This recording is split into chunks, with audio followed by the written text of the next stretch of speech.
इस वक्त मोदी जी एक बड़े खतरनाक मिशन पे काम कर रहे हैं। बहुत खतरनाक मिशन है, आपको पता नहीं, अंडरग्राउंड चल रहा है। उस मिशन का नाम है वन नेशन वन लीडर। इस देश में वो चाहते हैं, मोदी जी, एक ही नेता होना चाहिए। उसके लिए वो दो लेवल पे काम कर रहे हैं।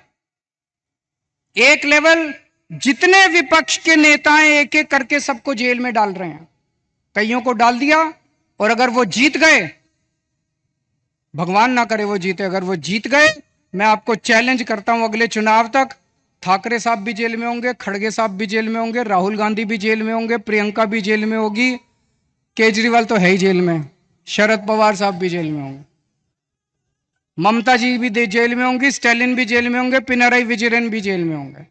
तो एक उनके लेवल पे काम कर रहे हैं, विपक्ष को सबको जेल में डाल दो, जैसे पुतिन ने, शेख हसीना ने, जैसे पाकिस्तान वालों ने जेल में डाला। और दूसरे लेवल पे उनकी अपनी बीजेपी पार्टी में जितने नेता हैं सबको पैदल कर दिया, सबकी राजनीति खत्म कर दी। देवेंद्र फडणवीस को खत्म कर दिया उन्होंने, शिवराज सिंह चौहान को खत्म कर दिया, वसुंधरा राजे को खत्म कर दिया, डॉक्टर रमन सिंह को खत्म कर दिया, खट्टर साहब को खत्म कर दिया। एक ही बचा है, कौन है? अगला किसका नंबर है? अगला किसका नंबर है? सारा देश जानता है अगला नंबर योगी आदित्यनाथ का है। अगर ये जीत गए तो 2 महीने के अंदर योगी आदित्यनाथ को उत्तर प्रदेश के सीएम पद से हटा देंगे ये लोग। बड़ा खतरनाक, एक ही नेता बचेगा और वो भी बस वही राज करना चाहते हैं।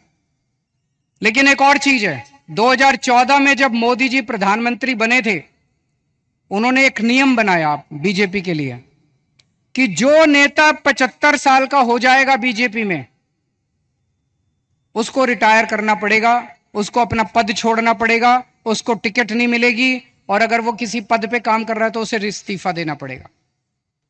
उस रूल के तहत उन्होंने सबसे पहले आडवाणी जी को रिटायर किया, फिर मुरली मनोहर को रिटायर किया, फिर उन्होंने सुमित्रा महाजन को रिटायर किया, फिर उन्होंने यशवंत सिन्हा को रिटायर किया, और कई लोगों को रिटायर किया।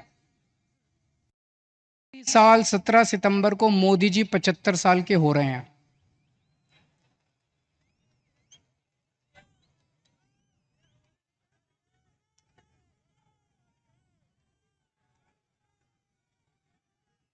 और मोदी जी ने तय किया है वो अपने बाद अमित शाह को प्रधानमंत्री बनाएंगे।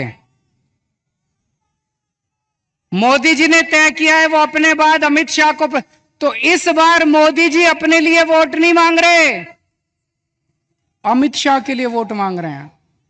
अमित शाह को प्रधानमंत्री बनाने के लिए वोट मांग रहे हैं। आप अपने आसपास जितने बीजेपी के सपोर्टर हैं, बीजेपी के वोटर हैं, बीजेपी के भक्त हैं, उनको बोलना अगर वो वोट डालने जाएं, ये सोच के जाएं कि वो अमित शाह के लिए वोट दे रहे हैं, मोदी जी के लिए वोट नहीं दे रहे हैं। आंख बंद कर लें और सोचें कि मोदी जी की बजाय अमित शाह प्रधानमंत्री बनने वाले। और उसमें भी जितने पिछले 2 साल से इस पे काम कर रहे हैं मोदी जी, जितने नेता थे बड़े छोटे बीजेपी के अंदर, सबको खत्म कर दिया। शिवराज सिंह चौहान को, वसुंधरा राजे को, डॉक्टर रमन सिंह, योगी आदित्यनाथ को 2 महीने में हटा देंगे ताकि रास्ता साफ हो जाए, अमित शाह बचे केवल।